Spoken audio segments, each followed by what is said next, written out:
শুভেন্দু অধিকারী হঠাৎ করে মন্তব্য করলেন যে তৃণমূল কংগ্রেসের যত মুসলমান বিধায়করা 2026-এ নির্বাচিত হয়ে আসবেন তিনি বিধানসভা থেকে তাদেরকে চ্যাংদলা করে বাইরে ফেলবেন।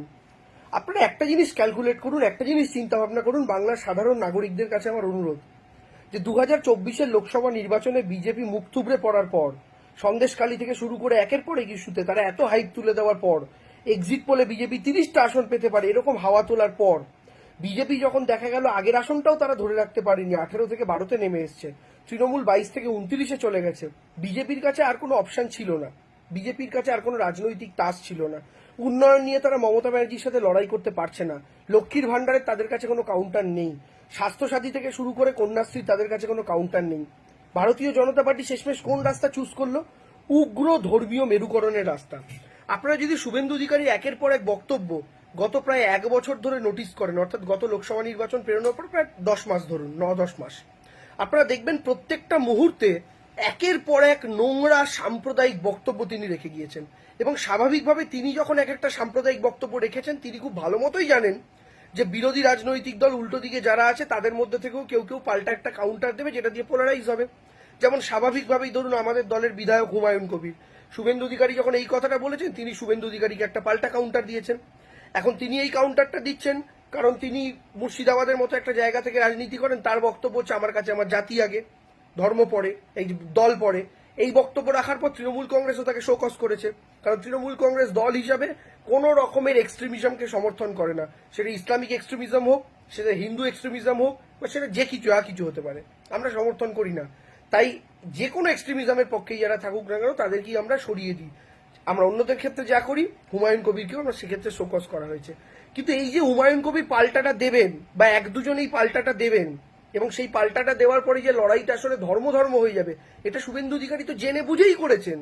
কিন্তু আপনাদের কাছে আমি অনুরোধ করব, এই যে এত কথা বলা হচ্ছে আপনারা একটু ভেবে দেখুন, মমতা বন্দ্যোপাধ্যায় সরকার বাংলার মাটিতে গত 14 বছর ক্ষমতায় আছে। 14 বছর, নট এ ম্যাটার অফ যোগ, এক যুগের থেকে 2 বছর বেশি। সত্যি সত্যি পশ্চিমবঙ্গ কি বাংলাদেশ হয়ে গেছে? সত্যি সত্যি কি পশ্চিমবঙ্গে হিন্দুরা সংখ্যালঘু হয়ে গেছে?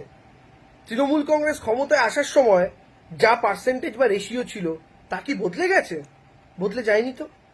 তৃণমূল কংগ্রেস ক্ষমতায় আসার সময় বরং আমি যদি উল্টো দিক দিয়ে আপনাদের বলি, হিন্দুদের উৎসবগুলোকে নিয়ে যে পরিমাণ বাংলায় উন্মাদনা ছিল, আর আজকে সেই জায়গা থেকে যদি বলি যে সরকারের সমর্থনে আমাদের হিন্দুদের দুর্গোৎসব, আমাদের হিন্দুদের একের পর এক প্রোগ্রাম রথযাত্রা থেকে শুরু করে সেগুলো কোন পর্যায়ে গেছে একবার ভেবে দেখুন তো।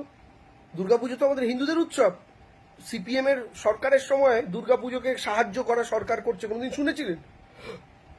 সিপিএম এর সময় দুর্গাপুজো রেড রোডে কার্নিভ্যাল হচ্ছে কোনোদিন শুনেছিলেন? সিপিএম এর সময় দুর্গাপুজোকে কেন্দ্র করে বিপুল বিদেশি বাংলায় আসছে এই সংখ্যায়, দেখেছিলেন? কিচ্ছু ছিল না। মমতা বন্দ্যোপাধ্যায় আসার পর হয়েছে। তো মমতা বন্দ্যোপাধ্যায় আসার পর যদি হিন্দুদের, বাঙালি হিন্দুদের সবচেয়ে বড় উৎসব দুর্গাপুজোর এভাবে ব্র্যান্ডিং হয়, তাহলে মমতা বন্দ্যোপাধ্যায় মুসলমান তোষণ করছেন নাকি হিন্দু তোষণ করছেন নাকি মানবতার তোষণ করছেন, এটা আমি আপনাদের ভাবতে অনুরোধ করব। মমতা বন্দ্যোপাধ্যায় জগন্নাথে মন্দির, দীঘাতে মন্দির করছেন জগন্নাথে সরকারের টাকায়। এই যে সরকারের টাকায় তিনি জগন্নাথ মন্দির করছেন, এটা হিন্দু তোষণ বলবেন, মুসলমান তোষণ বলবেন নাকি মানবতার তোষণ বলবেন? আজকের দিনে দাঁড়িয়ে মমতা বন্দ্যোপাধ্যায় যে কাজগুলো করছেন, যখন থেকে দুর্গাপুজোকে সাহায্য করা শুরু করেছেন সেই সময় কিন্তু বিজেপি বলে কিছু ছিল না বাংলার মাটিতে, তারপরে তিনি শুরু করেছেন এবং আজও চালিয়ে নিয়ে যাচ্ছেন। যে কারণে বাংলার মাটিতে এই কোভিডকালীন পরিস্থিতিতে, যেখানে ফান্ডিং এর অভাব, যেখানে চাঁদার অভাব, মানুষও চাঁদা দিতে পারেনি ইনকাম বন্ধ বলে করোনার সময় লকডাউনে, যেখানে বড় বড় কর্পোরেট কোম্পানিগুলো চাঁদা দিতে পারেনি, সেখানে সরকারের অনুদানের জন্য দুর্গাপুজোগুলো টিকে গেছিল। আজকে ভেবে দেখুন, যদি কোভিডের সময় দুর্গাপুজোগুলো বন্ধ হয়ে যেত, বহু ক্লাব আর দুর্গাপুজো শুরুই করতে পারতো না। কারণ মায়ের পুজো এমন একটা পুজো, সেটা একবার যদি বন্ধ হয়ে যায় সেটা চালু করা খুব মুশকিল, আর চালু করলে একবার চালিয়ে নিয়ে যেতে হবে। তাই দুর্গাপুজোয় যদি বাংলায় সত্যি সত্যি সরকার অর্থ সাহায্য না করত, কম করে 50,000 ছোট ছোট দুর্গাপুজো বন্ধ হয়ে যেত। মমতা বন্দ্যোপাধ্যায় কিন্তু সেটা হতে দেননি। কাদের স্বার্থ রক্ষা হয়েছে এতে? হিন্দুদের না অন্য কারণ? একটু ভেবে দেখবেন তো। কিন্তু মমতা বন্দ্যোপাধ্যায় তো কোনোদিন স্টেজ থেকে দাবি করেননি আমি হিন্দুদের জন্য এই কাজ করেছি তাই আমায় ভোট দাও। কেন জানেন? কারণ মমতা বন্দ্যোপাধ্যায় কোনোদিন কোনো ধর্ম স্পেসিফিক কাজ করেন না। মমতা বন্দ্যোপাধ্যায় যদি হিন্দুদের জন্য কিছু কাজ করেও থাকেন, তার সেটা বিজ্ঞাপন করার দরকার নেই। কারণ মমতা বন্দ্যোপাধ্যায় জানেন তিনি যে লক্ষ্মীর ভান্ডারটা দেন সেটা যেমন মুসলিম বাড়ির বউটাও পায় তেমন হিন্দু বাড়ির বউটাও পায়। তিনি যে কন্যাশ্রী দেন যেমন হিন্দু বাড়ির মেয়েটা পায় তেমন মুসলিম বাড়ির মেয়েটাও পায়। তিনি যে ফ্রি রেশনটা দেন সেটা হিন্দু বাড়ির লোকটাও পায়, মুসলিম বাড়ির লোকটাও পান। তিনি যে ঝকঝকে রাস্তাটা করেছেন, যে পানীয় জলের ব্যবস্থাটা করেছেন, যে 24 ঘন্টা বিদ্যুৎ দিচ্ছেন, যে স্বাস্থ্য সাথীর কার্ডে আছে গল ব্লাডার স্টোন থেকে শুরু করে হার্ট থেকে শুরু করে হাঁটু থেকে শুরু করে একের পর এক অপারেশন হচ্ছে, সেটা হিন্দুও পায়, সেটা মুসলমানও পায়। আপনাদের ভেবে দেখতে অনুরোধ করবো। এই গেল রে বাংলা বাংলাদেশ হয়ে গেল, এই যে এই সমস্ত ন্যারেটিভ গুলো ছড়ানো হয়, আপনার অভিজ্ঞতার সঙ্গে কি সেই ন্যারেটিভ মিলছে? মিলছে না। আপনার মাথায় কিভাবে ঢোকানো হচ্ছে এগুলো? টিভির মাধ্যমে, ফেসবুকের মাধ্যমে, সোশ্যাল মিডিয়ার মাধ্যমে। অর্থাৎ আপনার অভিজ্ঞতা সেটা মিলছে না বলে ফেসবুক, সোশ্যাল মিডিয়া, টেলিভিশনের মাধ্যমে একটা ইকোসিস্টেম তৈরি করা হচ্ছে, যেটা আপনার হিন্দুদের মনে মুসলমান, মুসলমানদের মনে হিন্দু সম্পর্কে ঘৃণা ঢুকিয়ে আরো উত্তেজনাকর পরিস্থিতি তৈরি করবে। দয়া করে সাবধান থাকুন।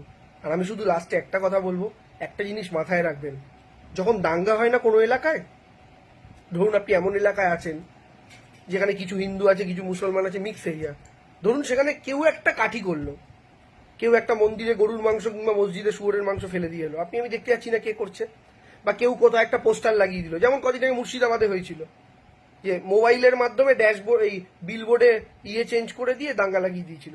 একটা কথা ভেবে দেখুন, যখন দাঙ্গা হয় তখন কি শুভেন্দু অধিকারীর মতো লোকেদের বাড়ি পড়ে? যখন দাঙ্গা হয় তখন কি অমিত শাহের মতো লোকেদের গায়ে হাত পড়ে? যখন দাঙ্গা হয় তখন কি প্রধানমন্ত্রী আবাস পড়ে? পড়ে না দাদা দিদি। যখন দাঙ্গা হয়, যখন অশান্তি হয়, যখন মানুষ মরে, আমার আপনার মতো সাধারণ ঘরের মানুষ মারা যায়, যখন দাঙ্গায় এ ওর বাড়িতে পাথর মারছে, এ ওর বাড়িতে আগুন জ্বালাচ্ছে, তখন আমার আপনার বাড়ির ছেলে মেয়েদের দিয়ে ওই কাজ করানো হয়, মরে আমার আপনার ছেলে মেয়েরা। তাই দয়া করে এদের হিন্দু মুসলমানের পলিটিক্সে পা দেবেন না। শুভেন্দু শেষ মরণ কামড় দিতে চাইছে, কারণ ওরা জানে কোনো মতে 26 জিততে পারবে না। তাই দয়া করে ভারতীয় জনতা পার্টির হিন্দু মুসলমানের রাজনীতি, এবং তারা যে ফেসবুক, সোশ্যাল মিডিয়ায় কোটি কোটি টাকা ঢালছে, যে কারণে আপনি 10টা রিল স্ক্রল করলে 6টা রিল হিন্দু মুসলমানের দেখতে পান, দয়া করে এই জায়গাতে পা দেবেন না। কয়েকদিন আগে একজন বৃদ্ধকে নিয়ে করা হয়েছিল, বৃদ্ধ যদি দোষী হন, আমি তো ভিডিও করেছি আমার মতামত নিয়ে, লাস্টে বলেছি দোষী হতেও পারে, নাও হতে পারে। বৃদ্ধ যদি দোষী হন, তাকে দোষী হিসাবেই দেখুন, তাকে মুসলমান হিসেবে দেখা হচ্ছে কেন বলুন তো? আমাদের যে সঞ্জয় রায় যে ধর্ষণ করলো আরজি করে, তাকে কি হিন্দু হিসেবে আমরা কেউ আইডেন্টিফাই করেছি? দেখুন, একজন হিন্দু রেপ করেছে, অপরাধী তো অপরাধী। একজন বুড়ো বয়স্ক মানুষ, তিনি যদি অপরাধী সত্যি হয়ে থাকেন, ভিডিও করে থাকেন, তাকে অপরাধী হিসাবেই দেখা হোক না। তার ধর্মটা কেন আসছে? সব মুসলমান ট্রেনে ভিডিও করে?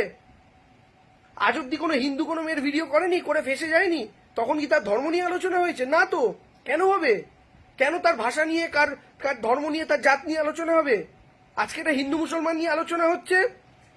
যেদিন হিন্দু মুসলমানের রাজনীতি শেষ হয়ে যাবে, সেদিনকে আলোচনাটা কি হবে জানেন? হিন্দুদের মধ্যে আলোচনাটা হবে, দেখো একজন এসসি একজন ব্রাহ্মণের ভিডিও করছে, অথবা দেখো একজন এসটি একজন এসসির ভিডিও করছে। যখন হিন্দু মুসলমানে ভাগ করা এদের কমপ্লিট হয়ে যাবে, আর করতে পারবে না, তখন হিন্দুকে ভাগ করবে, এসসি কে এসটির বিরুদ্ধে বোঝাবে, তাকে এসসি এসটি কে ব্রাহ্মণের বিরুদ্ধে বোঝাবে। তো এদের ভাগাভাগির শেষ নেই। আপনি যে ভাবছেন হিন্দু মুসলমানে ভাগ করে এরা শেষ হবে, এরা হবে না। তাই দয়া করে সাবধানে থাকুন, এদের এই ঘৃণার রাজনীতিকে বর্জন করুন। এবং আপনারা বুদ্ধিমান মানুষ, নিজেরাই কল্পনা করতে পারছেন এই ধর্মের রাজনীতির দিকে বাংলাকে টেনে আনছে কে, কোন রাজনৈতিক দল। দয়া করে ইকোসিস্টেমকে বর্জন করুন। Thank you.